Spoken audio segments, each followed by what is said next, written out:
Welcome to the Explainer. Today we're diving into a really important document, China's white paper on arms control.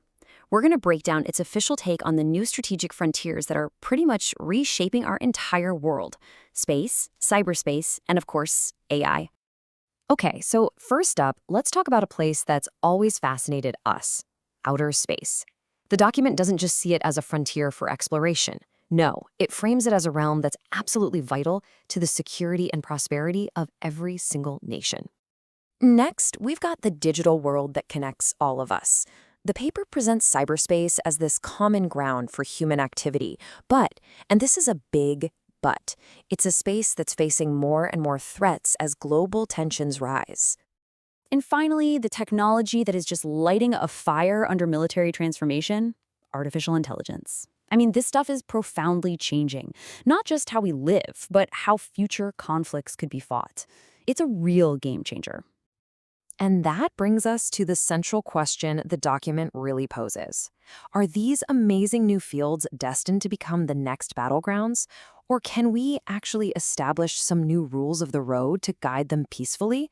Let's see what the paper has to say. All right, first, let's look up. When it comes to outer space, the document is crystal clear. The single biggest, most fundamental threat is the potential for an arms race right there, beyond our atmosphere.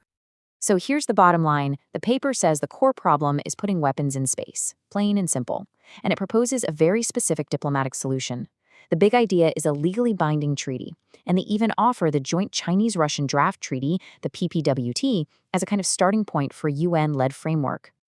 And to back all this up, the document lays out several key commitments. It states very firmly that they oppose turning outer space into a war zone, and that they reject any kind of military alliances in space.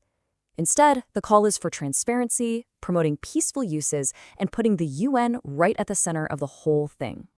Now, let's switch gears and move to the next domain: cyberspace.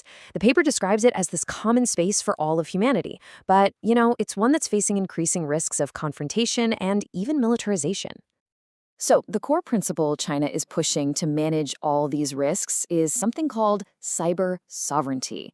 You can think of it as extending the idea of national borders into the digital world. It's about a country's right to govern its own corner of the internet. Now, this is a concept that definitely challenges the more borderless vision of the internet that many Western nations have, because it frames digital space as actual territory to be secured. This whole vision for cyberspace is built on these four principles. It all starts with respecting that cyber sovereignty we just talked about. From there, it builds towards maintaining peace, promoting cooperation, and ultimately creating what the document calls good order online. And this quote just brilliantly illustrates the ultimate stated goal. The paper argues against bringing things like ideological fights or military alliances into cyberspace, with the aim of preventing the digital world from becoming just another geopolitical battleground. Okay, finally, let's get into the frontier that's evolving the fastest: the military use of artificial intelligence. The paper points out that recent conflicts have already shown some pretty significant changes in warfare, all thanks to AI-assisted systems and intelligent weapons. And this, of course, raises a massive, fundamental question that the document tackles head-on. As AI gets more and more integrated into military systems, making sure that human beings are the ones making the final call becomes an absolutely critical challenge. The paper's answer is totally unambiguous. Human control has to be maintained. It really stresses that all weapons systems have to remain under human control, with humans taking the ultimate responsibility for how they're used. Period. So the official policy on military AI is what they call a balanced approach. The goal is to put equal emphasis on both developing the technology and ensuring the security needed to control it, all while explicitly saying no thanks to an AI arms race. So after we've walked through space, cyber, and AI, you start to see a really powerful common thread emerge, don't you? Across all three of these domains, the proposed solution consistently points in one specific direction. And that vision has a few key elements. For space, for cyber, and for AI, the paper consistently calls for a global governance framework that's centered on the United Nations. This framework would be all about universal participation, making decisions based on consensus, and giving a stronger voice to developing countries, while pushing back against rules set by what it calls small blocs.